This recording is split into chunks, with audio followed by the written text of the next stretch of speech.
Salut à tous, ici Frédéric Morel.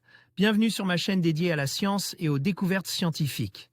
Si vous êtes passionné par l'exploration de notre univers et les avancées scientifiques, pensez à vous abonner.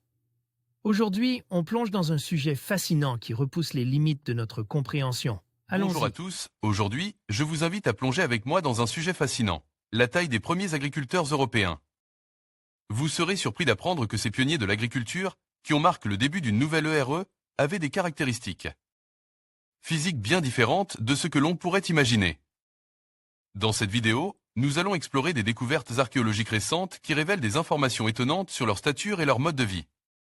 Restez avec moi pour découvrir comment ces éléments peuvent changer notre perception de nos ancêtres et de leur impact sur notre histoire. Les premiers agriculteurs européens ont-ils payé la mise en place d'une culture agricole par quelques centimètres de hauteur? Une étude a évalué l'évolution de la taille humaine en Europe depuis le Paléolithique jusqu'à l'âge du fer. Il y a environ 12 000 ans, les chasseurs-cueilleurs ont commencé à adopter un mode de vie sédentaire et à pratiquer l'agriculture. Agriculture dans le croissant fertile. Cette transition a eu des conséquences sur la culture humaine, sur sa biologie ainsi que sur sa santé. Le début de l'agriculture est par exemple suppose avoir augmenté la valeur sélective des individus qui dépendent de leur survie et de leur fertilité. Les restes humains indiquent que le début de l'agriculture a de plus engendre une croissance démographique importante mais également une diminution de l'état de santé des personnes.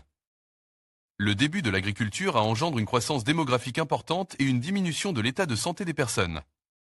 Celle-ci aurait en effet souffert de carences nutritionnelles et le développement d'organismes pathogènes aurait été favorisé par les densités de population plus importantes, le mode de vie sédentaire et la proximité avec le bétail. Les problèmes de santé des premiers agriculteurs sont difficiles à évaluer à partir des restes humains, mais certains indices squelettiques, tels que la stature, fournissent des indices quant à la santé des personnes. Une équipe de recherche s'est donc intéressée à la taille des premiers fermiers et agriculteurs européens afin de déterminer si leur état de santé a été modifié suite à l'adoption de leurs nouvelles habitudes de vie. Les résultats de cette étude ont été publiés dans le journal PNAS de Petits agriculteurs. Les auteurs ont analysé des données ostéologiques ainsi que les séquences ADN de 167 Européens ayant vécu entre le Paléolithique supérieur, il y a environ 38 000 ans, et l'âge du fer, il y a 2400 ans. Les individus dont les os longs ont été mesurés viennent d'une large zone en Europe et couvrent une période de plus de 35 000 ans. Marcignac et al., 2022. Certaines lésions osseuses et dentaires attestent en effet d'infections ou de périodes de malnutrition ayant eu lieu au cours de l'enfance des individus. L'estimation de la stature des individus permet de déterminer quel fut l'état de santé d'un individu au cours de son développement et de sa croissance. Celle-ci a été réalisée grâce à la mesure des os longs tels que le radius, l'humérus, le fémur et le tibia. Par ailleurs, les auteurs rappellent que la taille des êtres humains est un caractère héritable à environ 80%. La prise en compte de facteurs génétiques est donc indispensable afin de compléter les estimations de taille obtenues avec des données ostéologiques. Certaines pathologies osseuses attestent de carences nutritionnelles ou d'infections au cours de l'enfance. Marcignac et al., 2022. Les auteurs ont ainsi déterminé que les humains de la période prénéolithique étaient environ 4 cm plus grands que les premiers agriculteurs du néolithique, femme égale 155,06 plus ou moins 5,7 cm, homme égale 166,16 plus ou moins 5,82 cm.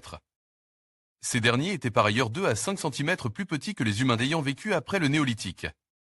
Ceux de l'âge du cuivre mesuraient en moyenne 2 cm de plus que les agriculteurs du néolithique, ceux de l'âge du bronze 2,70 cm de plus et ceux de l'âge du fer 3,3 cm de plus. L'augmentation de la taille moyenne des hommes après le néolithique pourrait être expliquée par l'introduction des allèles provenant de peuples d'Europe de l'Ouest, tels que celui des Yamnaya qui étaient des éleveurs nomades des steppes. En conclusion, la découverte de la taille des premiers agriculteurs européens nous rappelle à quel point notre compréhension de l'histoire humaine est en constante évolution. Ces résultats surprenants nous poussent à reconsidérer nos idées préconçues sur les modes de vie et les caractéristiques physiques de nos ancêtres. En explorant ces nouvelles données, nous enrichissons notre connaissance des sociétés anciennes et de leur adaptation à l'environnement. Il est fascinant de voir comment chaque nouvelle recherche peut transformer notre vision du passé. Merci de nous avoir suivis dans cette exploration passionnante.